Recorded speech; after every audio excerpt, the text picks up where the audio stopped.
In the heart of Lagosville, where glass towers catch the sun and gossip moves faster than traffic, Kofi Adesina lives like a king. He makes deals, smiles for cameras, and never thinks much about the people who keep his world running. Amara Okoye is one of those people. She cleans his rooms, knows the rhythm of his house, and for a short, quiet time she and Kofi share something they both agree must stay secret. Then Amara finds out she is pregnant. The mansion breathes differently after that. Whispers slide behind doors. A maid forgets to lock a cupboard and a gardener sees a letter. Someone jokes too loudly in the servants' kitchen and the joke turns into suspicion. Kofi's handlers move fast. Money is offered in plain envelopes, a small bag of cash and a polite silence. Amara takes it because she fears for herself and for the child growing inside her. She accepts the hush and leaves at dawn with only a single photograph in her pocket. From the outside, everything looks handled. From the inside, a seed is planted. Secrets do not stay buried in places with so many people. Rumors attach to faces and stick to hands. Staff who used to sweep floors now carry questions. The hush buys time, not truth.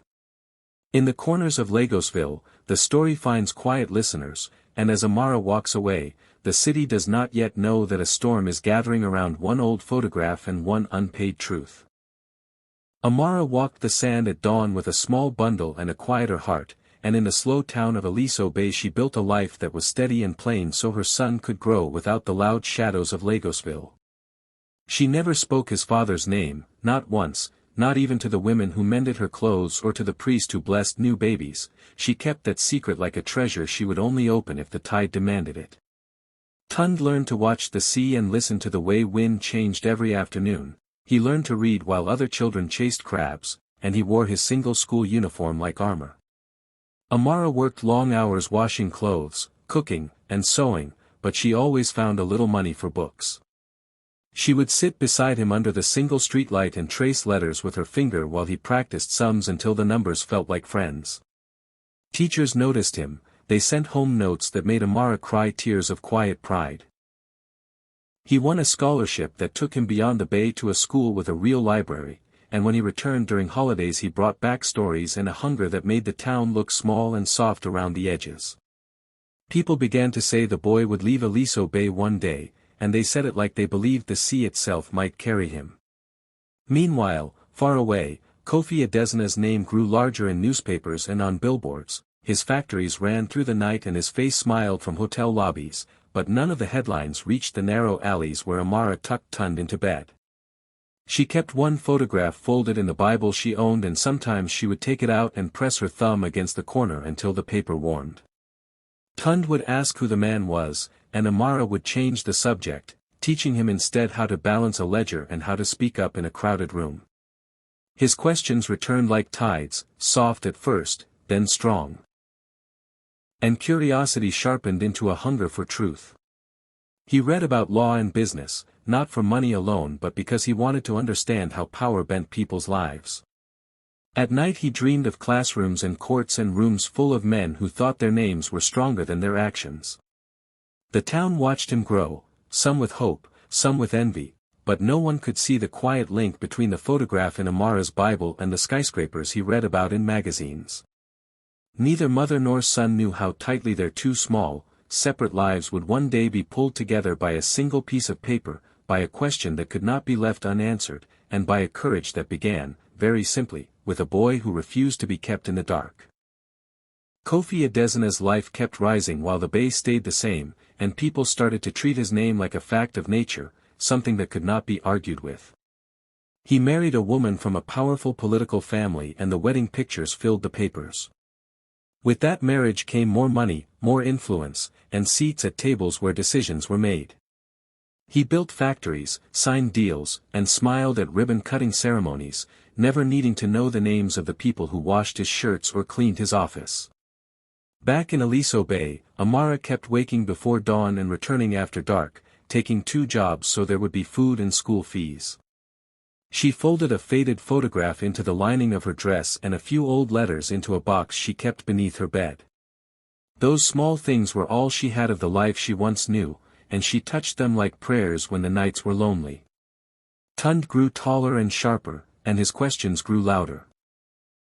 He read newspapers left behind by travelers, he listened to stories of big men and their bargains, and he started to notice patterns where others saw only success.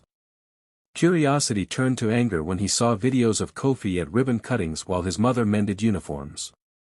He began asking more than a child should, pressing staff members for names and details until one tired house cleaner let slip a line about Lagosville and a man people called Mr. Adesina. Tund felt a spark he could not put out.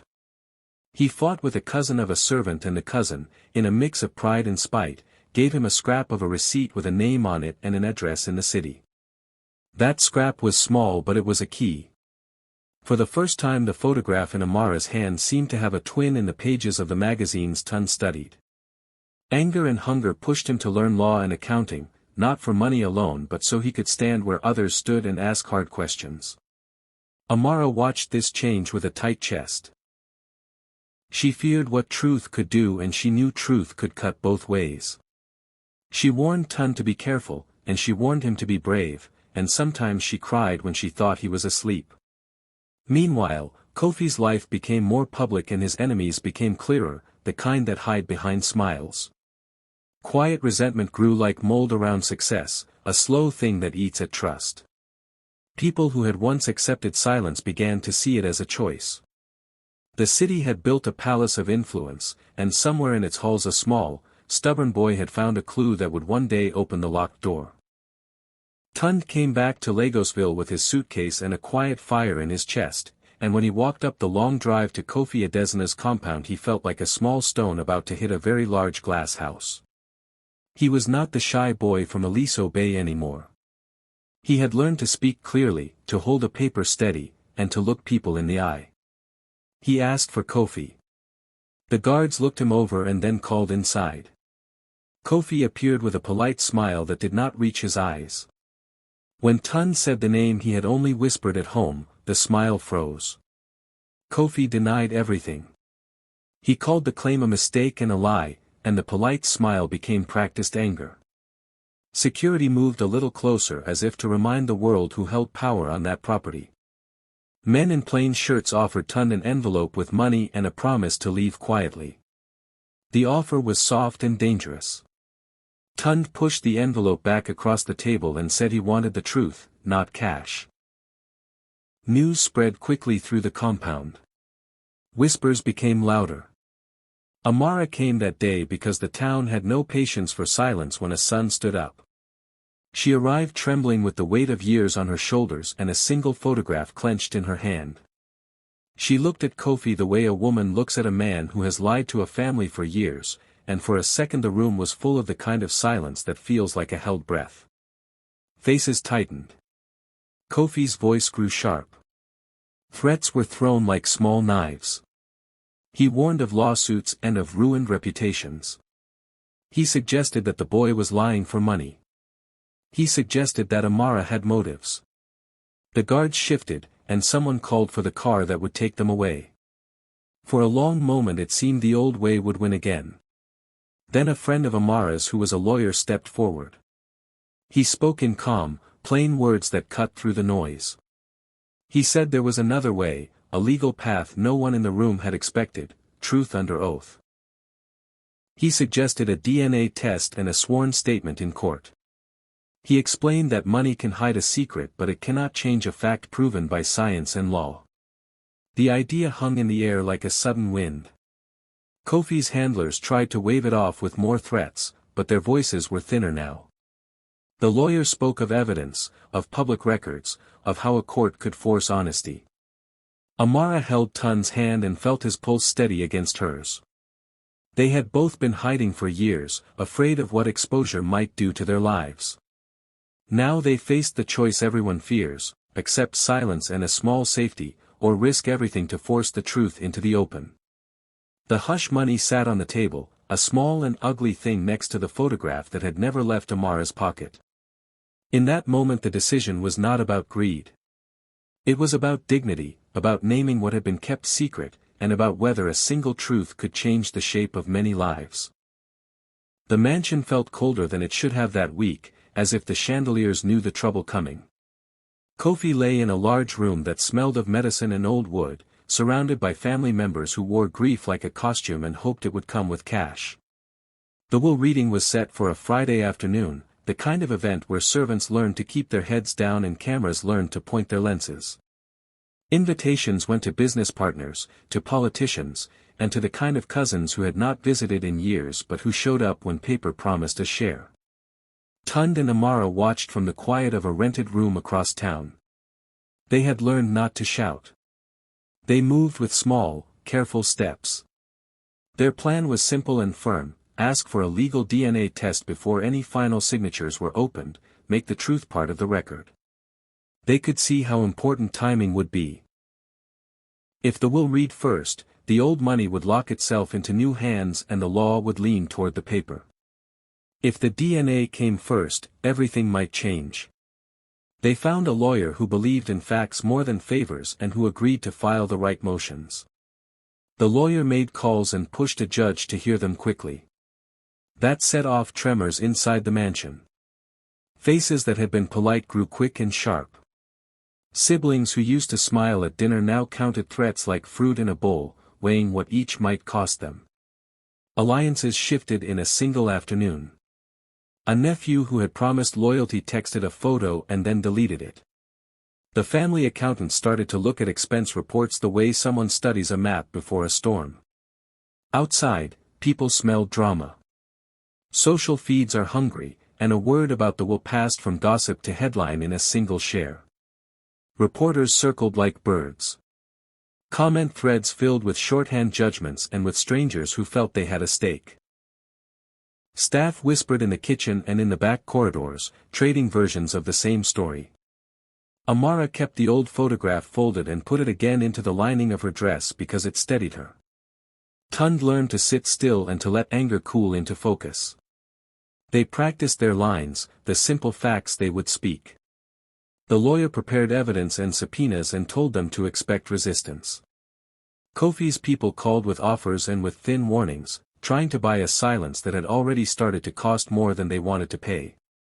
In the end, the will reading became a stage where private history and public spectacle touched. It was not only about money.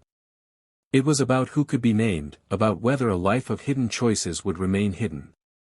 The mansion prepared for a show of loyalty, but in quiet rooms across town a small plan waited like a match. Everyone in Lagosville was about to see whether truth could find room even in a house built on careful secrets. The will reading felt like a storm that had been promised and finally arrived, and the mansion was full of people who had practiced their faces for this exact moment. Politicians sat with straight backs, board members tapped their fingers on programs, and cameras crowded the doorway like a second audience. Reporters whispered into microphones as if the hush could pull facts out of the air. Tund and Amara watched from the front row with steady hands and a slow, hard calm. When the lawyer stood, he did something the room did not expect. He unrolled the DNA result and read it aloud. For a second there was only the sound of paper. Then a gasp went around the room like a single thread being pulled. The match was clear. The word found space and filled it. A camera zoomed in on Kofi's face and it changed from control to confusion in a single blink.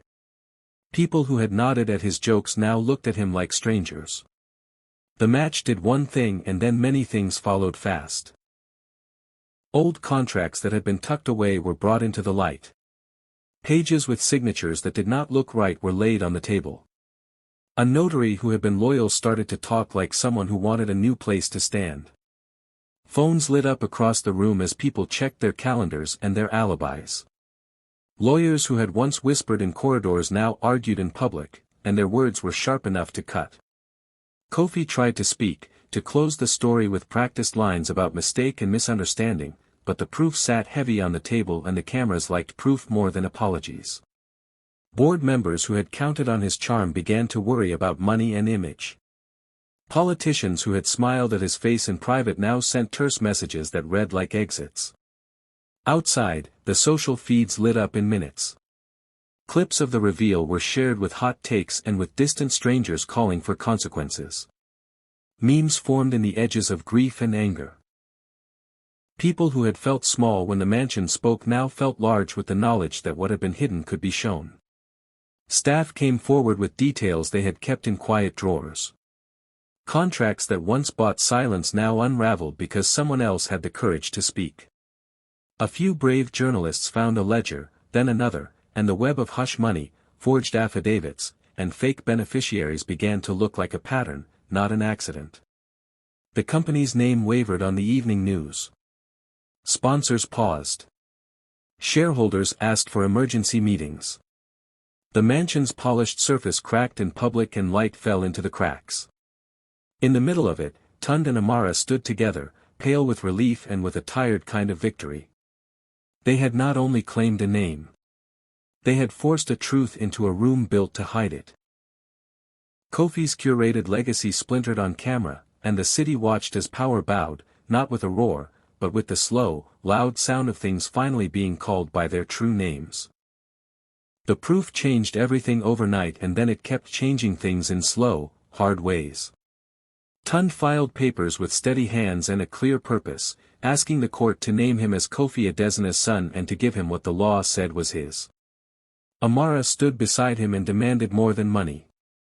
She wanted answers, she wanted the papers that had sold her silence, and she wanted the people who helped hide the truth to be known. The lawyers who had once moved through Kofi's life like shadows now ran with their files under their arms, trying to rewrite notes and find softer words. Some tried to make deals. Others panicked and made mistakes that later became evidence. Social media did not sleep. Clips of the will reading and the DNA reveal were remixed, captioned, and argued about. Hashtags rose and fell. Late-night shows joked and then stopped because the story had a weight that made laughter feel thin. Ordinary people weighed in with their own stories of being ignored by power, and the hashtag became a place where small grievances joined a bigger call for change. Kofi's allies kept distance. Board members called emergency meetings. Sponsors paused advertising. The company's stock wavered because investors began to wonder what else had been covered up. Inside the mansion, families that had smiled at each other now watched one another like rivals. Old loyalties were traded for safer bets. Some people who had been close to Kofi left quietly. Others stayed and tried to hold the line, but the line was fraying. The courts moved methodically. Evidence was gathered. Witnesses came forward who had been too afraid before. A few lawyers were charged with falsifying documents. Contracts that had been used to silence staff were declared void. The press dug into ledgers and into the people who signed them. At the same time the public turned its gaze to the town where Amara had lived, and small acts of support appeared. Neighbors sent food and money. Local journalists followed the case and told stories about the life Amara had built. Tund faced choices. He could chase the money and the title and let the rest go, or he could use what he won to heal the places that had kept him small. He chose both. He asked for recognition and he asked for funds to start schools and a clinic in Aliso Bay. That decision changed the tone of the headlines. Some people called it grandstanding. Others called it justice used well. Kofi fought in court and in the press, trying to hold together the life he had made, but the public had already decided that secrets cost more than silence. The mansion's opulence began to feel fragile, like a cake that had been left out in the rain. In its wake a different kind of conversation began across the country about power, about how easy it is to buy a story, and about what happens when a single family's secret meets a crowd who will not look away. After the storm, life did not go back to how it was. Tund stood in the middle of what remained and made choices that surprised people. He could have taken every check and every title and walked into a life his mother had never known. Instead he picked small, steady things that would last. He asked the court to set aside a portion of the estate for scholarships so bright children from places like Aliso Bay could leave small towns without losing who they were. He asked for money to finish the clinic his mother had once talked about when she mended shirts at midnight. The clinic opened with a ribbon cutting that felt less like a show and more like a promise. Nurses from the town trained there and young students came to get free checkups. Mothers who had once waited days for a bus to the city now found a doctor down the road. Tun did not hide his face in boardrooms. He went to classrooms and met with kids who had the same hunger he once had. He spoke plainly about dignity and about how a name should not be the only key to a future. Amara watched, and sometimes she still touched the photograph folded in her Bible. She went back to the sea to breathe and then came to speak at the clinic opening, and people listened to the simple honesty in her voice. Kofi faced legal consequences. He lost seats on boards and sponsors left. Some of his friends never called again. In private he grew smaller, not because someone shouted, but because the truth had a way of shrinking excuses. There were hearings and settlements and quiet meetings where apologies were tried on like old clothes. For Kofi, the final reckoning was not only the courts. It was a night alone in the mansion when he sorted through his papers and found nothing that could fix what he had broken. That scene was private and raw, and it mattered more than any headline. The family gathered months later for a small, awkward meal. It was not whole. There were seats left empty by people who had chosen silence over repair. But the conversation was honest in new ways. People spoke names they had avoided. They asked questions and sometimes answered them. The camera phones of strangers caught moments that the news would not reduce to a single line. Outside the legal files and the press cycles, ordinary people made their own montage. Clips of students walking into the new clinic, of a mother hugging a child who finally had medicine, of Amara laughing as she watched a ribbon fall away. Those clips moved through the country, stitched together with comments that read like small prayers. The story stopped being only about a fall from power. It became, for many, a lesson about how truth can be messy and useful, how wealth can be shared, and how an ordinary life, once named, can become the start of something public and good.